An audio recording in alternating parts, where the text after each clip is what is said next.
राम राम राम राम राम राम राम राम राम नारायण नारायण। जो वस्तु अपनी नहीं है उसे अपनी मानने से और उसकी प्राप्ति के लिए कर्म करने से ही बंधन होता है। शरीर आदि वस्तुएं अपनी तो हैं ही नहीं, अपने लिए भी नहीं है। यदि ये अपने लिए होती तो इनकी प्राप्ति से हमें पूर्ण तृप्ति या संतोष हो जाता, पूर्णता का अनुभव हो जाता। परंतु सांसारिक वस्तुएं कितनी ही क्यों न मिल जाएं, कभी तृप्ति नहीं होती।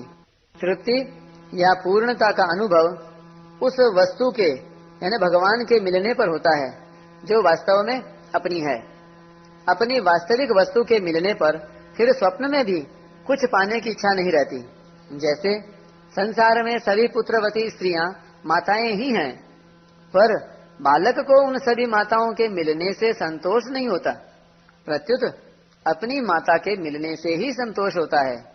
इसी तरह जब तक और पाने की इच्छा रहती है तब तक यही समझना चाहिए कि अपनी वस्तु मिली ही नहीं। मिली हुई वस्तुओं को भूल से भले ही अपनी मान लें, पर वास्तव में वे अपनी हैं नहीं और इसलिए उनसे अपनी तृप्ति भी नहीं होती।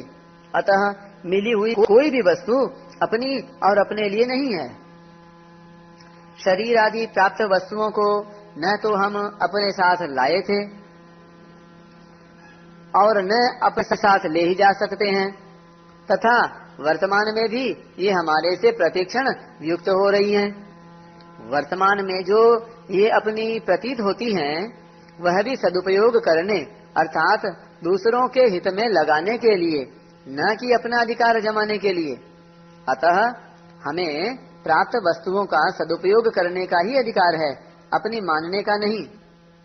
भगवान ने मनुष्य को ये वस्तुएं इतनी उदारता पूर्वक और इस ढंग से दी हैं कि मनुष्य को ये वस्तुएं अपने ही दिखने लगती हैं। इन वस्तुओं को अपनी मान लेना भगवान की उदारता का दुरुपयोग करना है।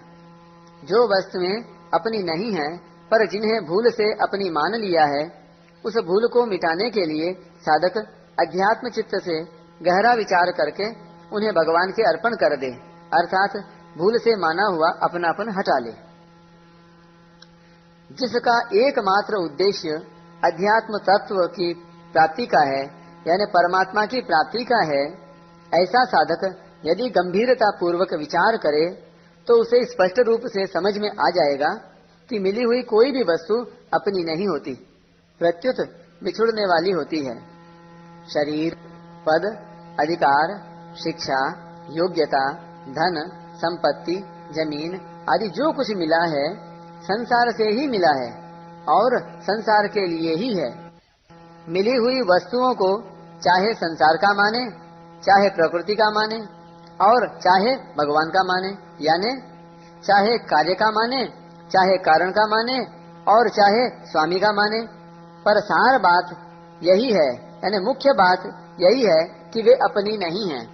जो वस्तुएं अपनी नहीं हैं वे अपने लिए कैसी हो सकती हैं? साधक को न तो कोई वस्तु अपनी माननी है और न कोई कर्म ही अपने लिए करना है। अपने लिए किए गए कर्म बांधने वाले होते हैं, अर्थात यज्ञ यानी निष्काम भाव पूर्वक परहित के लिए किए जाने वाले कर्तव्य कर्म के अतिरिक्त अन्य कर्म यानी अपने लिए किए गए कर्म मनुष्य को बांधने वाले होते हैं। यज्ञ के लिए कर्म करने वाले साधक के संपूर्ण कर्म संचित कर्म भी विलीन हो जाते हैं। भगवान समस्त लोकों के महान ईश्वर हैं यानी स्वामी हैं, सर्वलोक महेश्वरम। जब मनुष्य अपने को वस्तुओं का स्वामी मान लेता है तब वह अपने वास्तविक स्वामी को भूल जाता है, क्योंकि वह अपने को जिन वस्तुओं का स्वामी मानता है उसे उन्हीं वस्तुओं का चिंतन होता है।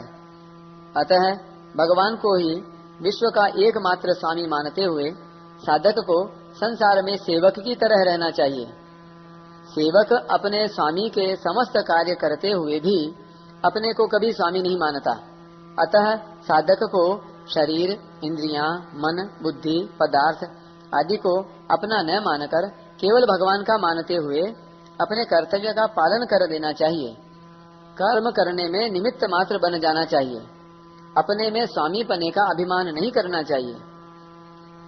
सर्वस्व भगवद अर्पण करने के बाद लाभ हानि, मान अपमान, सुख दुख आदि जो कुछ आए उनको भी साधक भगवान का ही माने और उनसे अपना कोई प्रयोजन न रखे।